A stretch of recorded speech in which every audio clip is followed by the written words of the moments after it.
Hello everyone, welcome back to Run academy. तो देखिए, बात बहुत सिंपल है कि आज के लेक्चर के अंदर हम रेडियो एक्टिविटी के फर्दर प्रीवियस क्वेश्चन डिस्कस करने वाले हैं। तो अगर आप इस चैनल पे नए हो तो जल्दी से पहले तो इस चैनल को सब्सक्राइब कर लीजिए। वीडियो पसंद आती है तो उसको लाइक करें, शेयर करें अपने फ्रेंड्स के साथ, ताकि हमारा ये चैनल बहुत प्यारा सा अच्छा सा ग्रो हो सके। और हाँ, ऊपर जितने भी चैनल और जो पेजेस दिए गए हैं उनकी जो लिंक है डिस्क्रिप्शन बॉक्स में डाल दिए हैं। तो बिना कोई टाइम वेस्ट किए चलिए शुरू करते हैं।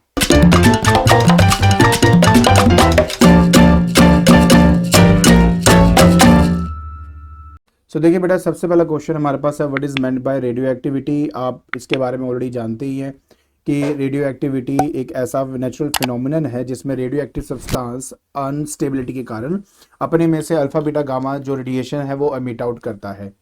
दूसरा, what is meant by the nuclear waste. तो किसी भी रेडियो एक्टिव सब्सटेंस का एक बार यूज करने के बाद मतलब जब इसका कोई यूज नहीं रहता, जब उसमें से अल्फा बीटा गामा निकल जाता है तो उसके बाद जो बच जाता है उसको न्यूक्लियर वेस्ट कहा जाता है। कहते हैं कि suggest one effective process for the safe disposal of the nuclear waste. तो इसके बारे में मैंने आपको बताया था कि एक डीप माइनिंग के अंदर जाके उसको फेंका जाता है ताकि कोई भी रेडिएशन के कांटेक्ट में ना आ सके। और ये है, तो इसमें कोई इतनी बड़ी चीज नहीं है, आराम से आप इसका आंसर दे सकते हैं। हाँ जी, अब हम बात करेंगे फिर से वही डिफाइंड रेडियो एक्टिविटी, वो छोड़ देता हूं मैं। सेकंड पार्ट के आते हैं बेटा, बात करते हैं कि what happens inside the nucleus that causes the emission of beta particle. हाँ, अब ये बहुत इंपॉर्टेंट चीज है। देखिए, बात सिंपल सी बात है कि यार हमारा जो बीटा पार्टिकल है ना, वो एक नेगेटिव चार्ज पार्टिकल है, नेगेटिव चार्ज्ड पार्टिकल है। और नेगेटिव चार्ज्ड होने के बावजूद ये न्यूक्लियस से बाहर आता है। ठीक है, अब न्यूक्लियस है पॉजिटिव चार्ज और जो बीटा पार्टिकल निकल रहा है वो है आपका नेगेटिव चार्ज। तो ऐसा कैसे हो सकता है? तो बात छुपी है इसके अनस्टेबिलिटी के अंदर। कोई भी रेडियो एक्टिव सब्सटेंस अनस्टेबल तभी होता है जब उसमें नंबर ऑफ जो न्यूट्रॉन्स हैं ज्यादा होते हैं as compare to number of protons. तो अपने आप को स्टेबिलिटी में लाने के लिए जो न्यूट्रॉन है वो प्रोटॉन में कन्वर्ट होता है। जब एक न्यूट्रॉन आपका प्रोटॉन में कन्वर्ट होता है, बस उसी टाइम आपका बीटा पार्टिकल एमिट होता है। तो ये है वो कारण जो, या ये वो वजह है जो न्यूक्लियस के अंदर होती है, जिसकी वजह से आपको ये जो बीटा पार्टिकल है आपका एमिट होता है। अब है थर्ड वर्ड, कहता है कि एक्सप्रेस द अबव चीज in the form of an equation. वो मैं ऑलरेडी आपको बता चुका हूं, ये है आपका आंसर। देखिए, अब हम बात करेंगे क्वेश्चन नंबर 29 की। सबसे पहले कहता है कि name the radio active radiation which has the least penetrating power. तो सबसे लीस्ट जो पेनिट्रेटिंग पावर है वो हमारी अल्फा की होती है, क्योंकि वो भारी होता है आपका। फिर नेक्स्ट पूछता है given use of radio isotopes. तो अगर हम न्यूक्लियर रिएक्टर की बात करते हैं तो उसमें एज अ फ्यूल की तरह आप इसका इस्तेमाल करते हैं। ओके, उसके बाद तीसरे नंबर पे आता है कि what is meant by the background radiation. देखिए, हमें लगता जरूर है कि हम रेडिएशन से दूर हैं, बट ऐसा नहीं है। हमारे आसपास रेडिएशन होती है, चाहे वो एक्सटर्नल सोर्स से आती है या फिर वो इंटरनल सोर्सेज से हमें मिल जाती है। अगर मैं एक्सटर्नल सोर्स की बात करूं तो कॉस्मिक रेज होगी। अर्थ के अंदर जो हमें यूरेनियम या रेडियम रेडॉन मिलता है वो सब क्या है, वो रेडियो एक्टिव सब्सटेंस ही तो है। और अगर मैं अपने इंटरनल सोर्स की बात करूं तो हमारे अंदर ही कार्बन का एक एलिमेंट होता है, दैट इज 614। ठीक है, ये एक रेडियो आइसोटॉप है आपका। और इसके जगह फिर हमें पोटेशियम के 40 भी हमारे अंदर प्रेजेंट होता है। ये सब हमारे रेडियो एक्टिव सब्सटेंस है, ये हमारे अंदर होता है। तो जो रेडिएशन में दिख तो नहीं रही बट हमारे आसपास है, इसको बैकग्राउंड रेडिएशन का नाम हम देते हैं। क्लियर? आगे चलते हैं। अब फिर आता है बेटा कि when does the nucleus of an atom become radio active. देखिए, कोई भी न्यूक्लियस रेडियो एक्टिव तब बनता है जब उसमें number of that is neutrons ज्यादा होते हैं as compare to number of protons. बस ये सीधी सी बात आप याद रखें, कोई प्रॉब्लम नहीं आएगी। दूसरी बात, how is the radio active of an element affected when it undergoes a chemical change form a chemical compound. पहली बात तो नो इफेक्ट इसका आंसर है। अब आपके मन में आएगा सर इफेक्ट क्यों नहीं है, क्यों, वजह क्या है? क्योंकि जब भी कोई केमिकल चेंज आता है, कोई भी केमिकल चेंज जब आएगा तो केमिकल चेंज में जो इलेक्ट्रॉन्स होते हैं, आउटर मोस्ट शेल के जो इलेक्ट्रॉन्स होते हैं वो आपके इन्वॉल्व होते हैं। बट न्यूक्लियर फिनोमिनन्स के लिए न्यूक्लियस में जो न्यूक्लियॉन्स होते हैं वो रिस्पॉन्सिबल होते हैं। तो अगर कोई न्यूक्लियर चेंज आएगा तो आउटर मोस्ट शेल के इलेक्ट्रॉन्स यूज होने वाले, न्यूक्लियस पे कोई इंपैक्ट नहीं पड़ता, इसलिए उसकी रेडियो एक्टिविटी में कोई इफेक्ट नहीं पड़ेगा। नेक्स्ट है one use and one harmful effect of radio activity. और देखो यूज तो ऑब्वियस है, मेडिकल साइंस के अंदर हम इसका इस्तेमाल करते हैं ट्रीटमेंट ऑफ कैंसर के लिए। हार्मफुल इफेक्ट की बात करें तो ये बायोलॉजिकल जेनेटिकली डिफेक्ट डाल देता है अगर इसके इन्फ्लुएंस के अंदर आते हैं। अब आपको पता है न्यूक्लियर पावर प्लांट इलेक्ट्रिसिटी बनाने के भी काम आती है, बट उसी न्यूक्लियर एनर्जी का इस्तेमाल करके बॉम्ब भी बनाया जा सकता है एंड उससे डिस्ट्रक्शन हो सकती है। तो बहुत कुछ, मतलब आप एक इंसान कैसा यूज करता है अपने रिसोर्स का, ये सबसे बड़ी बात होती है। ठीक है, अब बात आती है 31 में, कहते हैं mention two important precaution that should be taken while handling the radio active material. पहली बात तो लेड एप्रन डाला होना चाहिए, लेड ग्लव्स होने चाहिए, लेड टोंग्स का इस्तेमाल। यार ये छोटी छोटी बातें, ये आप कर लोगे, कोई दिक्कत नहीं है। State one use of radio isotope, आपको पता, मैंने अभी बता के हटा था आपको कि इवन जो वही कैंसर ट्रीटमेंट के अंदर भी हमें रेडियो आइसोटोप्स का इस्तेमाल करना पड़ता है, वो एक मेडिकल ट्रीटमेंट है आपका। ठीक है, हम radio iodine, radio sodium chloride, इन सब का इस्तेमाल करते हैं एज ए ट्रेसर, ये पता करने के लिए कि बॉडी में कहाँ क्लोटिंग है। तो ये सब चीजें इनके यूजेस में आते हैं। अब एक बार आप इसको रीड कर लेना, अब आप ये जरूर देखो कि ये क्वेश्चन आते हैं तो वो टॉपिक छोड़ना मत अपने। 4 मार्क के क्वेश्चन की बात करते हैं कि what is the nuclear energy. तो देखिए जिस टाइम, मैं आपको ये बताया था बेटा, जिस टाइम कोई भी आपकी समझ लीजिए कि प्रोटॉन नहीं कहूंगा मैं आपको, इस तरह हाँ, जैसे कोई भी न्यूक्लियर फिजन और फ्यूजन जब होता है उस टाइम जो एनर्जी रिलीज होती है उसको न्यूक्लियर एनर्जी का नाम दिया गया है। फ्यूजन के अंदर क्या होता है ना कि हैवी पार्टिकल जो होता है वो आपका स्प्लिट होकर लाइटर न्यूक्लियाई में टूटता है, तो उस टाइम एनर्जी रेडिएट आउट होती है, उसको न्यूक्लियर एनर्जी कहते हैं। सिमिलरली फ्यूजन की अगर बात करूं तो लाइटर न्यूक्लियाई आपस में मिलके एक हैवी न्यूक्लियाई बनता है, तो उस टाइम की निकलने वाली एनर्जी को हम न्यूक्लियर एनर्जी का नाम देते हैं। डेफिनेशन तो आप पढ़ लेना यार। मेन ये है कि after emission of a nuclear radiation the atomic number of the daughter nuclei increase by 1, atomic number बढ़े तो identify the nuclear radiation. Okay, तो बीटा पार्टिकल है, सिंपल सी बात है। जब भी देखो यार किसी भी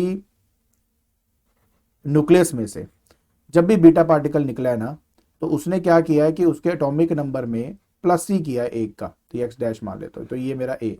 तो मास नंबर में कोई चेंज नहीं आता, बट चार्ज नंबर में +1 हो जाता है।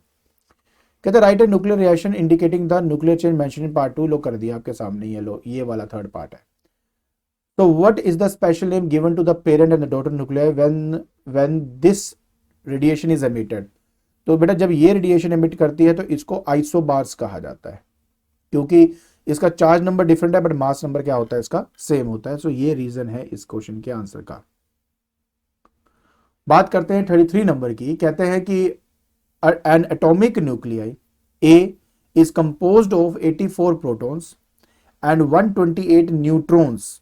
Okay, so the nucleus A emits an alpha particle is transformed to B. तो what is the composition of B? पहले तो मैं आपको दो बातें समझा दूं। देखो अगर मैं A की बात करता हूं तो इसमें बोला नंबर ऑफ प्रोटॉन्स हैं आपके 84, लो जी कोई दिक्कत नहीं, नंबर ऑफ प्रोटॉन 84 हो गए, बट इसमें न्यूट्रॉन बोला है, मास नंबर नहीं बोला हुआ। तो पहले आप मास नंबर कर लो, वो थोड़ा इजी हो जाएगा आपके लिए। तो मास नंबर निकालने के लिए 128 के अंदर आप 84 को ऐड कर दीजिए, तो 8 4 12 एक कैरी, 8 2 10 एक 11 एक कैरी, और ये 212 आपका बन गया। तो ये आ जाएगा 212 यहां पर। अब इसमें से आपने एक अल्फा पार्टिकल निकालना है, लो जी निकाल देते हैं, ये लो अल्फा पार्टिकल निकाल दिया। जैसे निकालेंगे तो बी तैयार हो रहा है, तो माइनस कर दीजिए, यहाँ पे आ जाएगा 82, इसमें से माइनस कर देंगे तो आपका आ जाएगा 208, आपको 208 यहां मिल जाएगा। तो अगर कोई इसकी कॉम्पोजिशन की बात करता है तो इसमें प्रोटॉन तो 82 है, बट अगर न्यूट्रॉन की बात करता है तो 208 में से 82 मुझे माइनस करने पड़ेंगे, तो यहाँ पे 6 आ जाएगा, और ये आपका बन गया 12, 126। तो इसमें 126 नंबर ऑफ न्यूट्रॉन्स हैं आपके, 126 नंबर ऑफ न्यूट्रॉन्स हैं। आप देख सकते हो कि जब भी कोई एक अल्फा पार्टिकल एमिट होता है ना, तो न्यूट्रॉन में 2 का डिक्रीज आता है एक्चुअली में। ठीक है, चलिए अब आते हैं सेकंड पार्ट की तरफ। सेकंड पार्ट में कहता है कि अब वो बीटा पार्टिकल उसने एमिट किया, तो बीटा पार्टिकल जब उसने एमिट किया तो वो सी न्यूक्लियस बन गया। तो देखिए B82 208, इसमें से आप एक बीटा पार्टिकल निकाल दो -10, और आपको पता है इससे चार्ज नंबर बढ़ जाता है इसका, 83208 आपका यहां पे बन जाएगा। अब इसके कॉम्पोजिशन की बात करें तो सबसे पहली बात, प्रोटॉन इसमें 83 है इस टाइम, और अगर मैं न्यूट्रॉन की बात करता हूं तो वही यार 208 में से 83 माइनस करने हैं, तो आपका 125 नंबर ऑफ न्यूट्रॉन्स आपको मिल जाएंगे। थर्ड पार्ट में वो ये कहता है कि यार what is the mass number of the nucleus A, तो ए का जो मास नंबर है वो 212 है, तो ये लीजिए 212 आपका यहां पे आ गया। और फोर्थ पार्ट में वो कहता, does the composition of C change if it emits a gamma particle, answer है नो, क्योंकि गामा पार्टिकल में ना मास होता है ना चार्ज होता है, इसलिए उसमें कोई इफेक्ट नहीं पड़ेगा। आई होप आपको ये जो क्वेश्चंस हैं ये अच्छी तरह समझ में आ गए हैं। अब बात करते हैं क्वेश्चन नंबर 34 की। तो 34 के अंदर आप देख सकते हो कि रेडिएशन आपको दी हुई है, एंड इसमें आप देख सकते हो कि नेगेटिव साइड पे अल्फा पार्टिकल गया है और पॉजिटिव साइड पे आपका बीटा पार्टिकल गया, और बीच में गामा पार्टिकल कहीं नहीं जा रहा, सीधा निकल गया। कहता है नेम द रेडिएशन, यहां पे ना बीटा है था, which is name the radiation which is unaffected by the electrostatic field. तो ये जो बी वाला है इसका नाम गामा है ऑफ कोर्स, क्योंकि गामा पे कोई भी चार्ज नहीं होता, इसलिए ये इसका आंसर हो गया। Why does the radiation C deflect more than A, because C हमारा बीटा पार्टिकल है, ठीक है, and it is lighter than, and it is lighter than A. Actually beta particle ना हल्का होता है as compare to that of A. A क्या है, अल्फा पार्टिकल है, तो जो हल्का होता है ना उसको थोड़ी सी फोर्स देंगे वो जल्दी मुड़ जाएगा, तो इस वजह से ऐसा होता है। कहते हैं which among the three causes the least biological damage externally, तो वो हमारा अल्फा है क्योंकि इसकी पेनिट्रेटिंग पावर कम होती है। और name the radiation which is used in carbon dating, तो कार्बन डेटिंग के अंदर हम किसका इस्तेमाल करेंगे, अब ये बड़ा अच्छा क्वेश्चन है। देखिए अगर मैं कार्बन डेटिंग की यहां पे बात करूं तो कार्बन डेटिंग में क्या होता था, कार्बन हमारा C14 की टर्म्स में वो निकलता था, राइट, तो हाँ उसे चार्ज नंबर में फर्क पड़ता था क्योंकि 14 वो है, हाँ, तो इसका जो आंसर है वो आएगा हमारे पास बीटा रेडिएशन, इसका आंसर बीटा रेडिएशन आएगा, ठीक है। क्योंकि कार्बन डेटिंग के दौरान ना आपको मैं समझाने की कोशिश करूंगा अगर समझ आता है, तो कार्बन डेटिंग में क्या होता है, C614 आपके पास यहाँ पे होता है ना, तो जब कभी भी ये क्या है, ये अनस्टेबल है, तो ये अनस्टेबल है, तो अपने आप को स्टेबिलिटी में लाने के लिए अपने में से जो रेडिएशन बाहर निकालेगा वो आपका एक्चुअली में बीटा पार्टिकल होता है, ठीक है, दैट इज -1 and 0, ये है आपका बिल्कुल ठीक या। और ऐसा क्यों, इसका रीजन क्या है, क्योंकि जब ये बीटा पार्टिकल निकालता है ना तो उससे क्या होता है कि मेरे पास बन जाता है नाइट्रोजन। अब नाइट्रोजन का नीचे 7 है, ऊपर 14 है।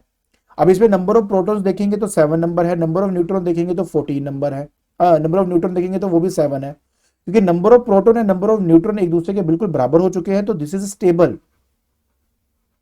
तो एक अनस्टेबल कार्बन नाइट्रोजन में बदलता है अपने आप को स्टेबिलिटी में लाने के लिए with an emission of beta particle, तो इसलिए बीटा पार्टिकल यहां पे आंसर आएगा। ओके, बात करते हैं क्वेश्चन नंबर 35 की। कहते हैं represent the change in the nucleus of a radioactive element when a beta particle is emitted. What is the name given to the element with the same mass number but different atomic number. Under what condition does the nucleus of an atom tends to be radioactive. बहुत simple है। सबसे पहले हम लिखेंगे XZA, यहां से बनाएंगे YZ+1A। क्यों, आपको पता है क्योंकि बीटा पार्टिकल एमिट करने से इसके एटॉमिक नंबर में फर्क पड़ता है। दूसरा, having same mass number but different atomic number, इनको आइसोबार्स कहा जाता है आपका। और तीसरा, कौन सी कंडीशन ऐसी है जिस कंडीशन के अंदर जो न्यूक्लियस है वो रेडियो एक्टिव बनता है। तो आंसर कंडीशन यही है कि नंबर ऑफ न्यूट्रॉन्स जब नंबर ऑफ प्रोटॉन्स से ज्यादा हो जाते हैं उस टाइम वो जो एटम है उसका जो न्यूक्लियस है बेसिकली वो रेडियो एक्टिव नेचर का हो जाता है। देखिए अब हम बात करेंगे क्वेश्चन नंबर 36 की। कहता है a certain nucleus X has a mass okay, mass number 14 है, एटॉमिक नंबर 6 है, चेंजेस टू वाई 7 और 14 बन रहा है after a loss of A particle. Name the particle. Obvious है कि इसका चार्ज नंबर बड़ा है, मास नंबर में कोई चेंज नहीं है, तो बीटा पार्टिकल ही है, और क्या हो सकता है, लीजिए। फिर वो कहता कि रिप्रेजेंट करो इक्वेशन की फॉर्म में, तो ये इक्वेशन की फॉर्म में है, पहला आंसर सिर्फ बीटा पार्टिकल ही लिखना था आपने, ठीक है, ये है। थर्ड में कहता कि a radioactive substance is oxidise, what change would you expect to take place in the nature of the radio activity.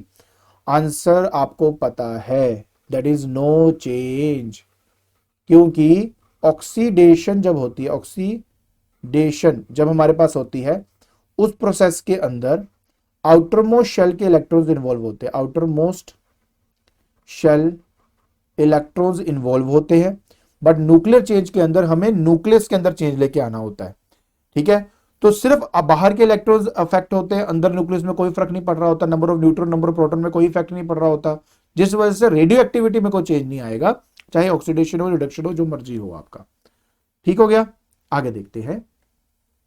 फिर आता है कि न्यूक्लियस आपको दिया हुआ है, अब इस न्यूक्लियस के अंदर एक्स जेड ए आपको दिया है, अल्फा पार्टिकल उसने एमिट किया, फिर गामा पार्टिकल एमिट किया, फिर 2 बीटा पार्टिकल एमिट किए। अब वो कहता है यार कि मुझे x1 x2 x3 फाइंड करके बताओ, प्लीज कंप्लीट कर दो इसको, 2 सेकंड में कर देंगे। सबसे पहले अगर अल्फा पार्टिकल एमिट की बात बोल रहा है, तो मतलब नीचे 2 और ऊपर 4 आएगा, तो इस केस में a-4 एंड z-2 आपका हो जाएगा, पहली बात तो ये, और ये x1 था। उसी तरह अगर x2 की बात करूंगा, तो गामा पार्टिकल निकलने की वजह से पहले हम इसमें एस्ट्रिक डाल देंगे, ठीक है। अब गामा पार्टिकल निकलेगा तो सेम टू सेम दोबारा लिख दो, ये लो z-2 मैंने कर दिया।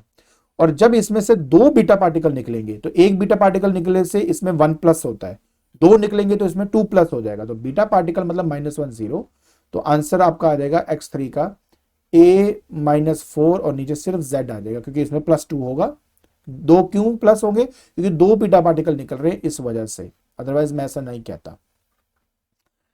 सेकंड पार्ट की बात करते हैं, कहता है इनमें से सबसे ज्यादा मोस्ट पेनिट्रेटिंग कौन सा है, गामा, और बी वाले में कहता है कि कौन सा नेगेटिवली चार्ज्ड है, वो है बीटा। तो इस तरीके से आपने इस क्वेश्चन का आंसर देना था। आई होप आपको ये सारे क्वेश्चन और उनके आंसर समझ में आ गए होंगे, ठीक है।